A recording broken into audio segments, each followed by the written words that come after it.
लड़की का चेहरा बंदे के ईमान को लूट लेता है। लाखों मुसलमानों की बच्चियां हैं जो काफिरों के साथ भाग गई जी, जबकि उसे मालूम है कि सारी जिंदगी जवान नहीं रहने और हमेशा दुनिया में नहीं रहने। और अक्सर लड़कियां जो मोहब्बत के नाम पे गैरों के साथ भागी 2-4 महीने या 2-4 साल के बाद उसे जिल्लत का मुंह देखना पड़ता है। या तो उसकी बॉडी के 50 टुकड़े करके उसका प्रेमी उसको फेंक देता है, यही होता है ज्यादातर, या फिर उसका प्रेमी उसको निचोड़ करके भाग जाता है। अब ये न घर आ सकती है, क्या करेगी? या तो तवायफ के कोटे पे इस्मत फरोशी करे या दरगाहों पे बैठ करके भीख मांगे, उसके अलावा कोई रास्ता नहीं रह जाता है। लेकिन जो अपने माँ बाप की इज्जत करते हुए, अपने ईमान की कदर करते हुए अपने घर में रहती है और बाप बाप की मर्जी के मुताबिक शादी करती है, वो तो 90 साल के बुढ़ापे को भी पहुंच जाए तो अपने शौहर के नजदीक रानी बनी रहती है। वाह सुभान अल्लाह। और अगर बेटे वाली हो गई तो फिर तो बेटा उनका पांव चूमता है कि मेरी जन्नत मेरी माँ के पांव के नीचे। जो भाग गई काफिरों के साथ, जिनकी लाश के हजारों टुकड़े कर दिए गए, ये बताएं ना उसकी दुनिया रही ना आखिरत रही, दोनों जहान की रुसवाई उसकी मुकद्दर में हो गई। चूंकि उस लड़की ने जाना नहीं, लड़की हो या लड़का, उसने जाना नहीं कि आखिरत क्या है, ये दुनिया का महत्व क्या है। ये दुनिया एक पानी का बुलबुला है, जैसे उठा खत्म हो गया। एक चिंगारी है जो भड़की बुझ गई। ये दुनिया के 100 साल एक सेकंड से खत्म हो गए। काफिर चाहे गुड़ खाए के गोबर खाए के शराब पिए के पानी पिए, उसका तो कोई संविधान ही नहीं है उसके पास, ना कोई जीवन पद्धति है, ना कोई नियमावली है, ना कोई सिलेबस ऑफ लाइफ है उसका। उसके नजदीक सब बराबर है, शराब बराबर है, गाय का पेशाब बराबर है, वो चाहे जो चाहे पिए।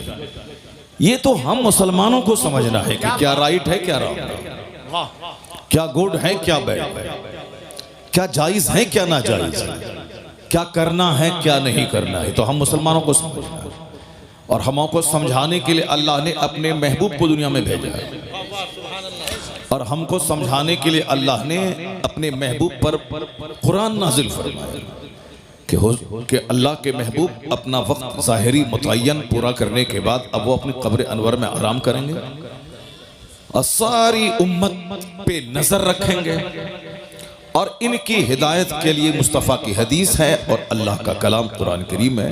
इन दोनों की रोशनी में मुसलमान जिंदगी गुजारते रहे। बहुत अच्छा। तो अब वो कुरान वो हदीस हमारे लिए एक जीवन पद्धति है कि हम कैसे जिए, कुरान में देख लें, हम कैसे जिंदगी के दिन गुजारे, मुस्तफ़ा की हदीस में देख लें। दूसरों के पास इस तरह की कोई नियमावली नहीं है। जो मन में आए सो करना है। मन में आया शराब पी लिया, मन में आया गाय का पेशाब पी लिया, मन में आया गोबर का इस्तेमाल कर लिया और मन में आया सांप को काट के खा लिया। जो मन में आया जब चाहे वो रात के 4 बजे सो जाए, दिन के 11 बजे उठ जाए, कोई टोकने वाला नहीं।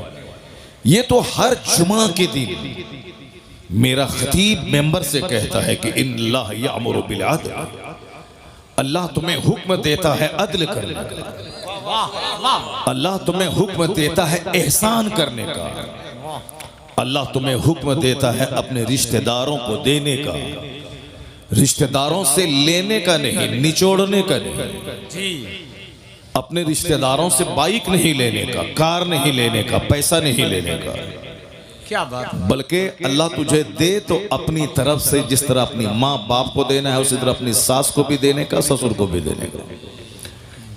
अपनी बीवी के बाप को कंगाल बना के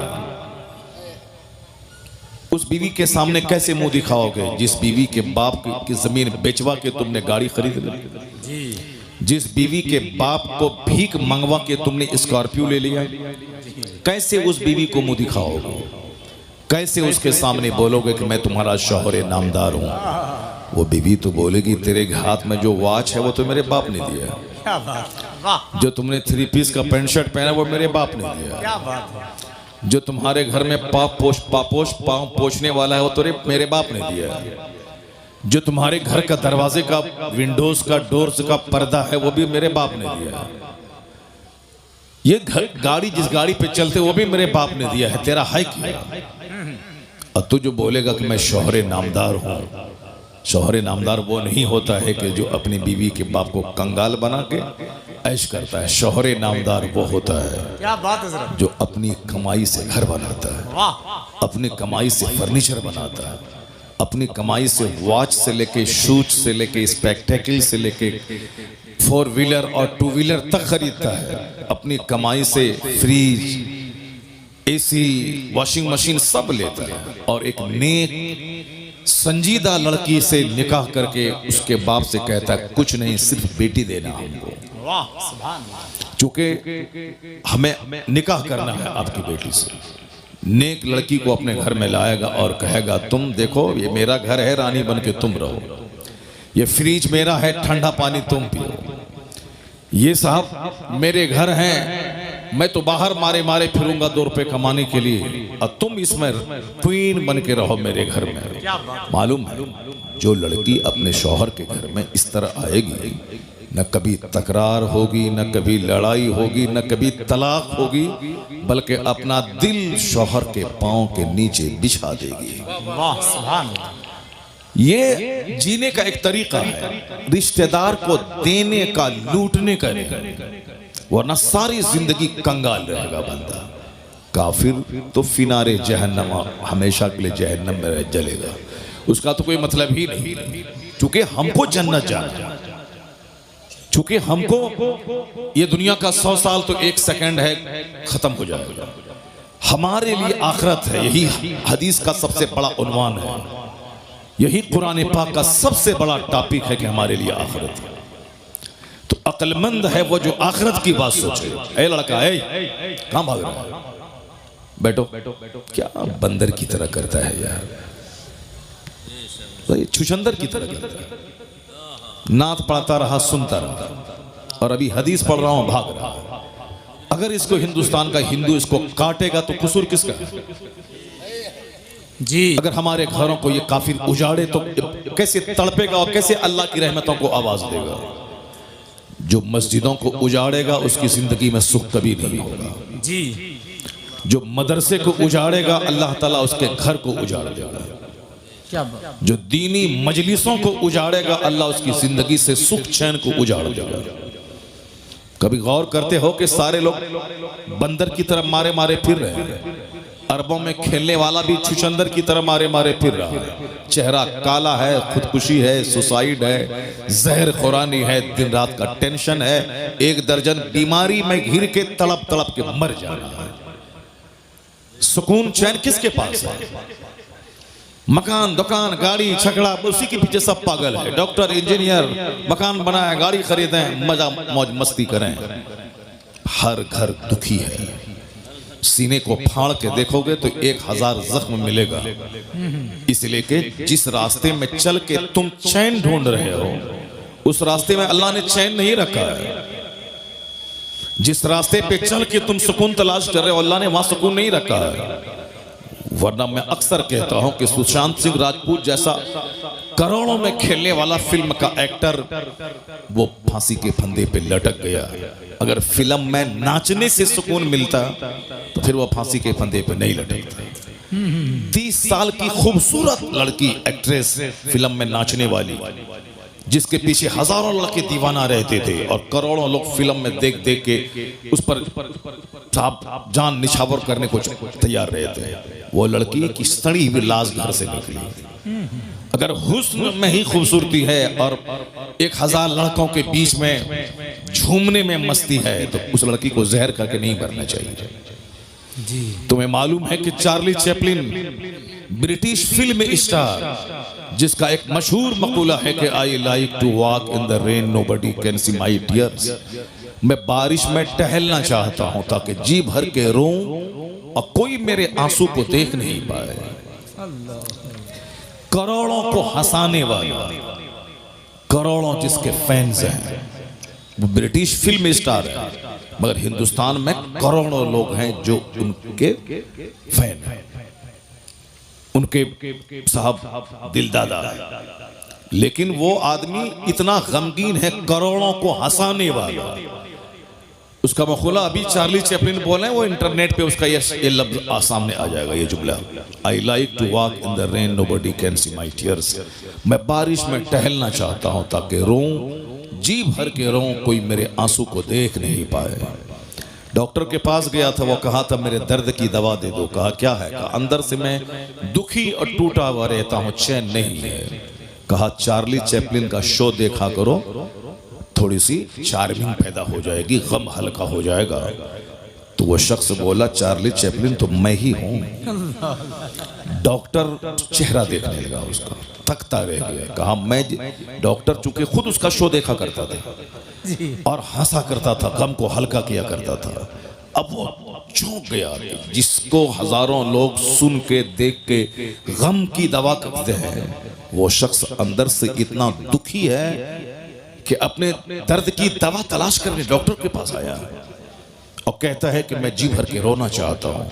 और तुम मोटरसाइकिल खरीद के, मोबाइल चला के और गली कुचे में घूम करके एक तो छोटा सा घर बना के सोचते हो कि हमको सुकून मिल जाएगा। नहीं मिलेगा सुकून। न चार्ली के घर में सुकून है, न लता मंगेशकर के घर में सुकून है। अरबों में खेलने वाली, उसका भी एक जुमला द टाइम्स ऑफ इंडिया में छपा था, जो हिंदुस्तान का सबसे बड़ा अखबार है, द टाइम्स ऑफ इंडिया, अंग्रेजी का। चूंकि तुमको हुल्लड़बाजी करने, गुटखा खाने से फुर्सत कहाँ है कि तुम अंग्रेजी का अखबार पढ़ेगा। तुम तो उर्दू भी ठीक से नहीं जानते, बस भीड़ लगाया, नाच सुने, भाग गए। अब चाहे इस्लाम कुछ भी कहे, कुरान में जो आए, हदीस में जो आए, जहन्नम ही में जलेंगे देखा जाएगा, मगर नाचेंगे कूदेंगे। ये अक्लमंदी का तकाजा नहीं है। जुमा के खिताब और ईदैन की तकरीर और हर महफिल मिलाद का वाज किसी भी मजहब में समझाने का इतना सिस्टम नहीं है जो सिस्टम इस्लाम ने हमको दिया। जुमा के दिन वाज सुनना ही सुनना है, ईद और बकरीद में तकरीर सुनना ही सुनना है। खुतबे निकाह, निकाह की महफिल में पहले खुतबा पढ़ना सुन्नत है। उस खुतबे में कुरान की 3 आयतों की तिलावत होती है। तीनों आयतों में इत्तकुल्लाह कहा गया, अल्लाह से डरो। शादी का मौका है और ये खुतबा सुन्नत है, सरकार ने खुतबा पढ़ा और उसमें 3 आयतों की तिलावत होती है। या अय्युहन्नासुत्तकू, ऐ लोगो अल्लाह से डरो। या अय्युहल्लज़ीना आमनू तक़ुल्लाह हक़्क़ तुक़ाती, जिस तरह अल्लाह से डरने का हक है उस तरह ईमान वाले डरो। या अय्युहल्लज़ीना आमनू तक़ुल्लाह वक़ूलू क़ौलन सदीदा, ऐ लोगो, ऐ ईमान वालो अल्लाह से डरो और सच्ची बात बोलो, लाग लपेट वाली बात मत बोलो। अंदर में कुछ, जबान पे कुछ मुनाफिकत वाली बात मत बोलो, सीधी बात बोलो, सच्ची बात बोलो। क़ूलू क़ौलन सदीदा युस्लिह लकुम, जो तुम्हारी जिंदगी को संवार देगा। अल्लाह से हम सोचते हैं कि निकाह का मौका खुशी का मौका है। 3 आयतों की तिलावत, आयात खौफ की तिलावत हुजूर ने की है। क्यों? कि इस मौके पे आदमी अक्सर बहक जाता है, इसलिए हुजूर ने 3 आयात खौफ की तिलावत करके बताया है। न तेरे बेटों की लाश तुझको काफिर बनाए, ना तेरे बेटे की बारात तुझको दीन से फिरा दे। चाहे बेटे की बारात निकले तो भी तुम दीनदार बन के रहना, चाहे बेटी का जनाजा निकले तो भी तुम दीनदार बन के रहना। सुभान अल्लाह, सुभान अल्लाह। यानी बेटे की बारात निकले तो भी नमाजी बन के रहना, चाहे घर से जनाजा निकले तो भी नमाजी बन के रहना। ना खुशी का मौका तुझे फिरौन बना दे, न गम का मौका तुझे दकियानूसी बना दे और अल्लाह की रहमतों से मायूस कर दे। ऐसा नहीं, अपने रसूल की रस्सी को मजबूती से थामे रहना। गमी में भी मोमिन रहोगे, खुशी में भी मोमिन रहोगे, बेशक बेशक, हर हाल में मुसलमान रहोगे। तो ये वास की तरकीब इस्लाम ने दी है। क्यों? एक जुमा को तकरीर सुना कि दुनिया कुछ नहीं है, लगा कि अब हमको आखिरत की तैयारी करनी है। लेकिन जैसे ही वहां से जुमा पढ़ के घर आए, बाल बच्चों का मुंह देखा, तकरीर का 10% पानी वहीं खत्म उतर जाता है। फिर साहब Saturday, Sunday, Monday, Tuesday, Wednesday, Thursday, यानी शनिचर, इतवार, सोमवार, मंगल, बुध को धीरे धीरे 10%, 20%, 40%, 50% काफिरों का, जोकरों का, शरीरों का, शराबियों का, बेनमाजियों का मुंह देखा।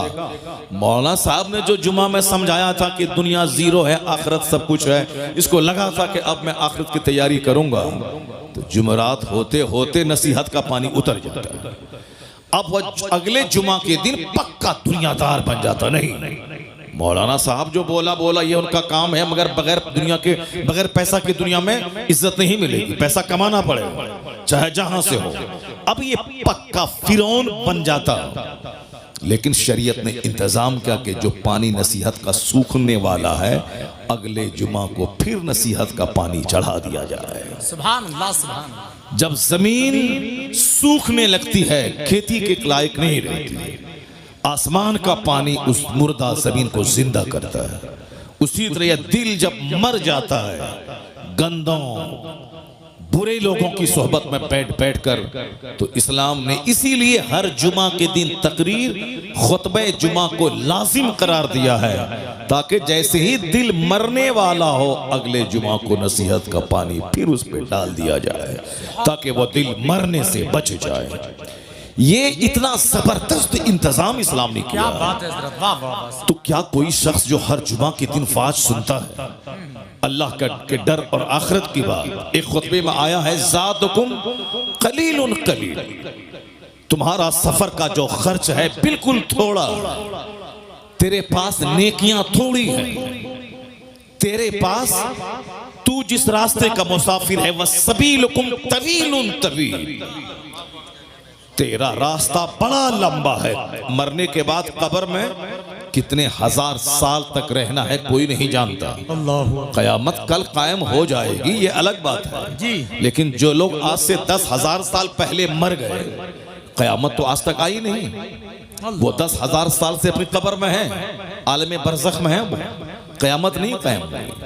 इसलिए यह है कि कयामत कल कायम होगी, लेकिन कल का मतलब ये नहीं कि कल टुमारो, कल का मतलब है कल चाहे 1 करोड़ साल के बाद आए, वो कल ही कहलाता है। क्या बात है। तो कयामत 5,000 साल के बाद आएगी, तो कब्र की मंजिल हजारों साल की। मैदान महशर जब कायम होगा, जब कयामत आएगी, दुनिया का विनाश होगा, वहां का जो एक दिन होगा 50,000 साल का होगा। अल्लाह।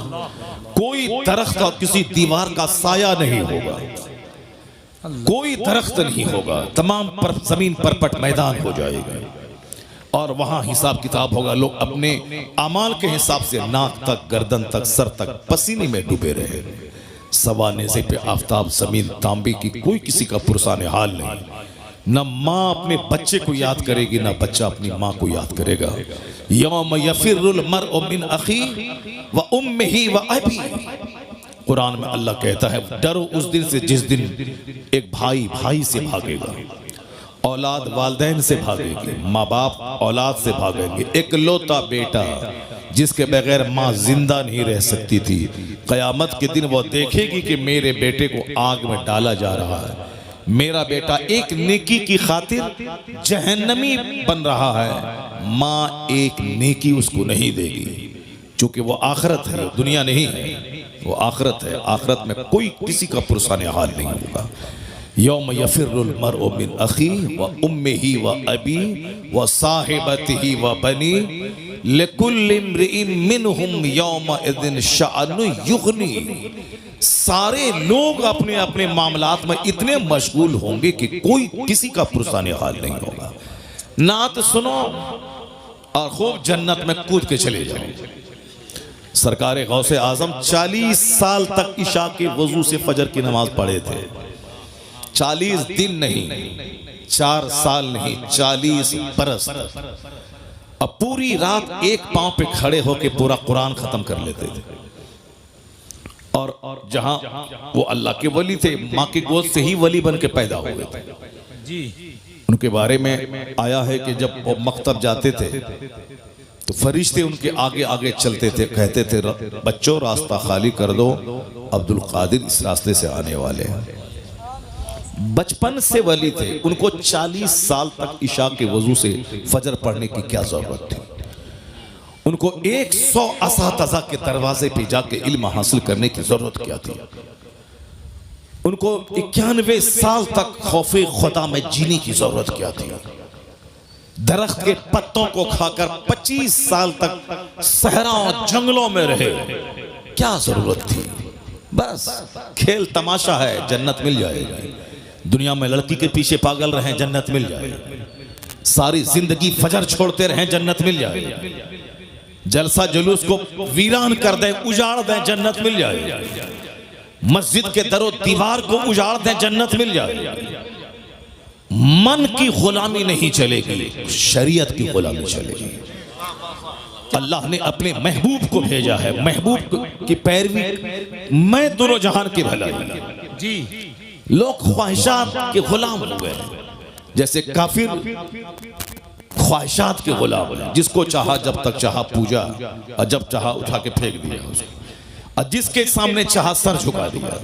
कभी दरख्त के सामने, कभी पेड़ के सामने, कभी छुचंदर के सामने, कभी बंदर के सामने, कभी नदी के सामने, कभी नाला के सामने, कभी गाय के सामने, कभी बैल के सामने, कभी सूरज के सामने, कभी उगते सूरज, कभी डूबते सूरज, न जाने कहां जिसके सामने जहां देखा सर झुका दिया। कोई चूंकि उसका हिसाब लेना देना नहीं है, कोई उसके पास कोई गाइडेंस नहीं है, इसलिए जिसको जहां देखा, जिसमें ताकत देखी, उसी को खुदा कह दिया।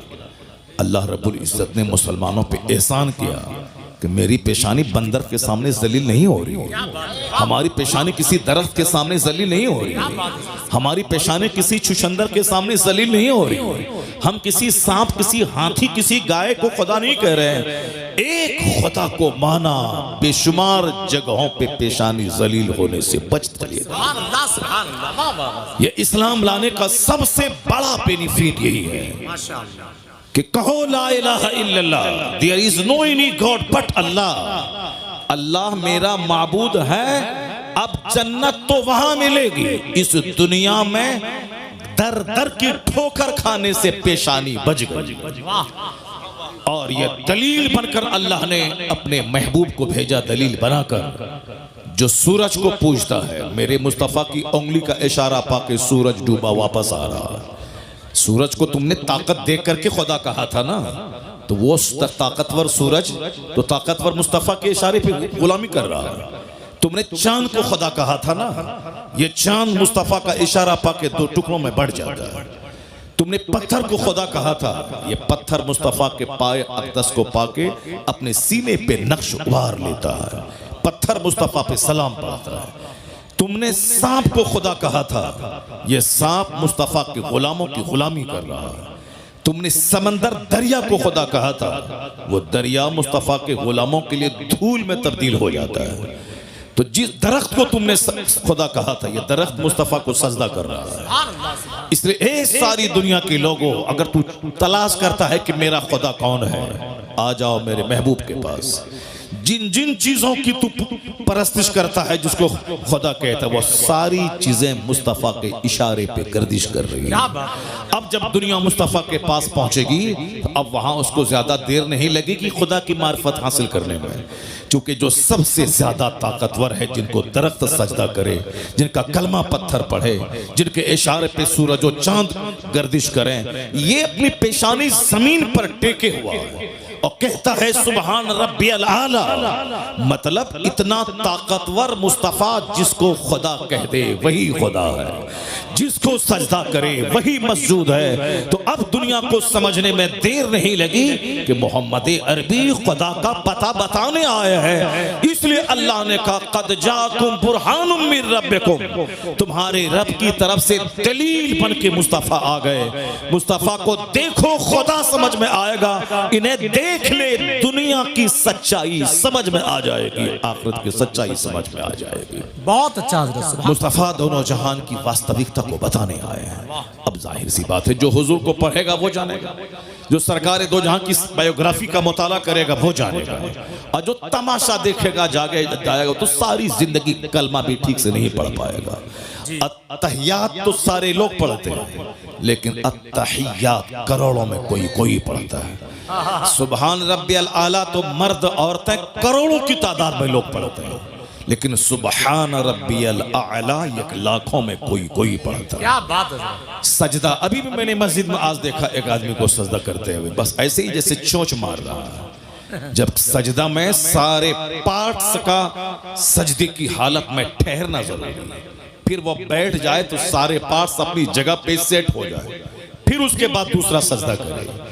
लेकिन वो ऐसे घुसता, ऐसे करता, चोंच मारता है वो अपने मन में, तो मैं नमाज पढ़ रहा हूँ, जाहिर सी बात है, और नात सुन के भाग जाएगा। वो कैसे जाने कि हदीस में क्या आया, वो कैसे जाने कि कुरान में क्या आया। जो नात पढ़ता है वो हदीस नहीं पढ़ता है, वो भी तो सारी जिंदगी नात ही पढ़ेगा, वो भी नहीं जान पाएगा कि इस्लाम क्या है, सुन्नियत क्या है। इसलिए मैं अक्सर कहता हूं कि नात पढ़ना जरूरी नहीं है, नमाज पढ़ना जरूरी है, दीन सीखना जरूरी है। जो जरूरी है उसको करते नहीं है। 2 टका कमाने के लिए साहब लोगों को बेवकूफ बना रहे हैं। 2 टका कमाने के लिए साहब अपने खरबों की जन्नत को दांव पे लगाए हुए हैं 2 टका कमाने के लिए। जैसे तुम इंजीनियर बनते हो 2 टका कमाने के लिए, तुम डॉक्टर बनते हो 2 टका कमाने के लिए।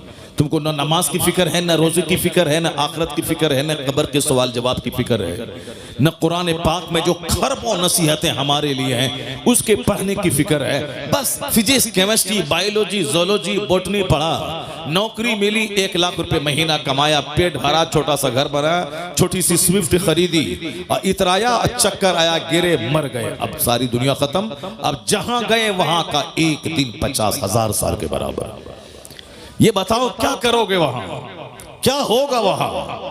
ना कोई पुरसाने हाल नहीं होगा वहां। वहां ये नहीं बोलेगा कि मालिक हम नहीं जानते थे, नहीं। तो जुमा के दिन तुमको बताया जाता था कि अल्लाह हक है, कुरान हक है, नबी हक है, जन्नत जहन्नम हक है। हर ईदैन की किताब में तुमको बताया जाता था कि जन्नत हक है, जहन्नम हक है, कुरान हक है। ये आखिरत तुम रोजाना लाशों को कांधे पे उठाते थे जो तुम्हारी तरह तुमसे ज्यादा ताकतवर था, लेकिन फजर के बाद उसकी मौत का ऐलान हुआ, जोहर के बाद तुम उसको दफन करके कब्र से आ गए, मगर फिर भी तुमको होश नहीं आया कि हो सकता है कल फजर के बाद मेरी मौत का ऐलान हो जाए। अल्लाह अल्लाह। तुम ये सोचे कि ये मरा है, मैं तो नहीं मरूंगा, इसलिए तुम दुनिया में मस्त रहे। अजान की आवाज तुझको बुलाती थी कि खाना पीना तो सुअर छुछंदर सबको अल्लाह रोजी देता है। वमा मिन दाब्बतिन फिल अर्द इल्ला अल्लाह रिज़्क़ुहा। कुरान साफ कहता है कि जमीन पे चलने वाला कोई चौपाया ऐसा नहीं है जिसकी रोजी का जिम्मा अल्लाह ने ना लिया हो। काफिर अल्लाह को गाली देता है मगर अल्लाह उसे भी रोजी देता है। जो अपनी इज्जत बेचकर तवाइफ के कोठे पे 2 रुपया कमाती है अल्लाह उसे भी रोजी देता है। सुअर, बंदर, छुछंदर, सांप, उसको अल्लाह रोजी देता है। जो अल्लाह को गाली देता कहता है कि कोई अल्लाह नहीं है, वह नास्तिक माअज़ल्लाह, अल्लाह उसे भी रोजी देता है। सारी कायनात का खालिक अल्लाह है, इस सबको इसका इकरार है।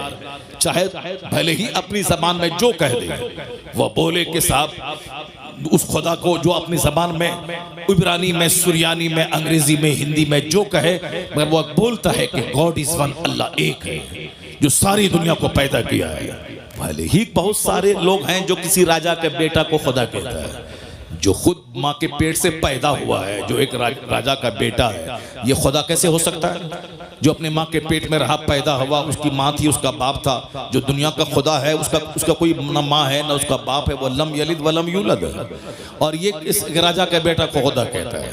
तो अब उनको कहा जाए तो वो कहता है कि हाँ ये उस खुदा का ये अवतार बन करके आ गए। अब तरह खुराफात में लोग गुम हो गए। खुदा का अवतार बन के आ गए, खुदा का पैगंबर बन के बंदा आता है, खुदा बन के कोई आदमी की शक्ल में नहीं आता है।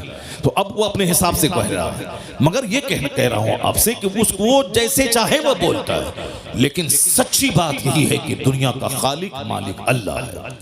वही सबको पैदा किया है, वही सबको मौत देता है, वही सबके लिए जन्नत और जहन्नम वहां बनाया है कि जो यहाँ ईमान लाया अच्छा काम करे उसके लिए जन्नत है, जो यहाँ ईमान नहीं लाए बुरा काम करे उसके लिए आग है। और इस दुनिया में रोजी सबको मिलेगी, कोई भूखा नहीं मरेगा। वमा मिन दाब्बतिन फिल अर्द इल्ला अल्लाह रिज़्क़ुहा। जमीन पर चलने वाला कोई चौपाया ऐसा नहीं है जिसको अल्लाह रोजी नहीं देता। इन्नल्लाह हुवर रज़्ज़ाक़ु ज़ुल क़ुव्वतिल मतीन। अल्लाह जबरदस्त रोजी देने वाला है। इसलिए अल्लाह मोमिन को भी रोजी देता है, काफिर को भी देता है, नेक को भी देता है, बद को भी देता है, नमाजी को भी देता है, बेनमाजी को भी देता है। इसी पॉइंट को अगर आप गौर से सुन लें तो मकसद जिंदगी का फलसफा मसला हल हो जाएगा। क्योंकि गौर से सुनते ही नहीं, आप बोलते कि मौलाना साहब तकरीर अपने हिसाब से करते हैं, जो वो रट के आते हैं, बोल के आते हैं, अपना मजमून सुना दिया, अपना काम किया, चला गया। जैसे कोई आया, नात पढ़ा, जो गाया, अपना पढ़ा, अपना काम किया, चला गया। वैसे ही मौलाना साहब अपना गा रहे हैं, अपना बजा रहे हैं और गा बजा के चले जाएंगे। ऐसा नहीं है, ऐसा नहीं है। आलिम दीन कुरान सुनाते हैं, हदीस सुनाते हैं। ये वो काम है जो अंबिया और मुरसलीन के गुलाम बनकर उलमा कराम कर रहे हैं। यही पैगाम अंबिया कराम पहुंचाते थे कि तुम अपना मकसद हयात पहचानो, तुम जानो कि तुम क्यों पैदा हुए, और उलमा अंबिया के वारिस बनकर तुम तक सच्चाई पहुंचाते हैं कि दुनिया की वास्तविकता क्या है, हकीकत क्या है, हम क्यों पैदा होते हैं, क्यों मर जाते हैं। ये सच्चाई यही है कि रोजी सबको मिलेगी। जो रोजी सबके लिए है उसके लिए मेहनत देखिए कितनी है। 30 साल पढ़ना, 30 साल नौकरी करना, यह है उस वो रोजी जो रोजी बंदर छुछंदर सबको मिलती है। उसके 30 साल पढ़ना, 2-4-5 साल कंपटीशन फेस करना, मारे मारे फिरना, सऊदी अरब जाना, अमेरिका जाना, 2 टका कमाना, घर बनाना, खाना, शादी ब्याह करना, 2 बच्चा पैदा करना, उसके बाद मर जाना। ये रोजी जो सबके लिए, उसके लिए इतनी मेहनत है। मगर जन्नत सबके लिए नहीं है, जन्नत करोड़ों में किसी किसी के लिए है। अल्लाह ने रोजी का सबके लिए वादा किया है, सबको रोजी मिलेगी। अल्लाह को गाली दो तो भी रोजी मिलेगी, नमाज नहीं पढ़ो तो भी रोजी मिलेगी, जिना करो, शराब पियो, जुआ खेलो, सबको रोजी मिलेगी। मगर जन्नत सबको नहीं मिलेगी, जन्नत करोड़ों में किसी किसी को मिलेगी। और जन्नत मिलेगी किसको? इल्लल्लज़ीना आमनू व अमिलुस्सालिहात, जो ईमान लाया, अच्छा काम किया। यहाँ इज्जत की रोजी मिलेगी, मरने के बाद मुस्तफा की जन्नत मिलेगी। सुभान अल्लाह, सुभान अल्लाह। इल्लल्लज़ीना आमनू व अमिलुस्सालिहात, जो ईमान लाया, अच्छा काम किया। तो मैं 24 घंटे में जो रोजी के लिए 12 घंटे में मारे मारे फिरता हूँ, जो रोजी सबके लिए है, ये 12 घंटे जन्नत के लिए फिरना चाहिए जी। हकीकत में जहां खरबों साल रहना, जहां महासंखों साल रहना, उसके लिए 12 घंटे अगर बंदा पागल रहे तो आदमी समझेगा हाँ जो असल है, हकीकत है, सच्चाई है। जहां खरबों साल रहना है, जो जन्नत हमारे लिए है कि नहीं है, बंदा डरता रहे, उसकी तैयारी करे। ये लोग देखेंगे तो कहेंगे हाँ ये मकसद हयात को पा लिया। जो रोजी कोढ़ी के लिए भी है, जो रोजी समाज का निकम्मा जो फालिज ज़दा है उसके लिए भी है। यहाँ अरबों में खेलने वाला आदमी ऐसे सूख के कांटा हो गया, शुगर ने अटैक किया और सारा गोश्त को शुगर चाट गया। और जिसका 2 पांव नहीं है वो रेलवे स्टेशन पे भीख मांग रहा है, इतना मोटा ताजा है कि उसको देखने के बाद आदमी दंग रह जाता है। पांव दोनों नहीं है, फालिज ज़दा, लेकिन मोटा ताजा है साहब, बॉडी से जैसे चर्बी फट जाएगी। और यहाँ 1000 एकड़ जमीन का जोतने वाला शुगर ने दीमक की तरह सारा गोश्त चाट के खा गया है। इसका मतलब है अगर मेहनत से बंदा खाता, ये अरबपति को खूब ज्यादा मोटा रहना चाहिए, और वह बेचारा फालिज ज़दा भिखारी जिसका कमाता नहीं है, उसको कम रोजी मिलती है, उसका बदन सूख जाना चाहिए। लेकिन यहाँ उल्टा मामला है, जो कमाता नहीं है वो चर्बी फूट रही है उसके बदन से, और जो 1000 एकड़ का जमीन का मालिक है या सूख के कांटा हो रहा है। पता चला रोजी कमाई की बुनियाद पर नहीं मिलेगी। अल्लाह ने जिस जानदार को पैदा किया है सबको रोजी देने का अल्लाह ने वादा किया है। बंदर, चुचंदर, सुअर, हाथी, गाय, भैंस, बैल, सबको, सुअर जैसा खतरनाक जानवर जो बिल्कुल नजीसे ऐन है, वो अंग अंग उसका नापाक है, लेकिन वह सुअर भी खाता है। कुत्ता, जिसको कुत्ता कह करके लोग उद्धृत करते हैं, ये कुत्ता है, वो कुत्ता को भी रोजी मिलती है। मछली, जो व्हील मछली, जो रोजाना की खुराक उसकी मनों में है, वो समंदर में छोटी छोटी मछलियां अल्लाह ने इतनी पैदा कर दी ताकि बड़ी मछली छोटी मछली को खा के जिंदा रहे, जिंदा रहे। सांप नाबीना, जो दरख्त की सबसे ऊंची टहनी में लिपटा हुआ रहता है, अल्लाह परिंदों के जरिए उसके मुंह में रोजी डाल देता है। रोजी सबके लिए, जन्नत सबके लिए नहीं है। तो अक्लमंद है वो जो रोजी के लिए कम मेहनत करे, जन्नत के लिए ज्यादा मेहनत करे। और बेवकूफ है वो जो जन्नत की फिक्र ही ना करे और दुनिया की रोजी के लिए मारा मारा फिरता रहे। और ये मेरी बोली नहीं है, ये बोली मुस्तफा की है। आका फरमाते हदीस माया, अल कैजसु मन दाना नफ्सा वो अमील लिमा बादल मौत वल आजिसु मन अतबा नफ्सहु हवाहा सुम्मा व तमन्ना अलल्लाह। मुस्तफा कहते हैं दवाई सीजन, अक्लमंद है वो जो अपने नफ्स को दबाता रहे, नफ्स को कुचलता रहे और मरने के बाद की तैयारी करता रहे। वो अमीला लिमा बादल मौत, मरने के बाद जो एक अपार दुनिया है, जो एंडलेस दुनिया है, जिस वक्त आज का कोई खात्मा ही नहीं है, उस दुनिया की तैयारी करता रहे।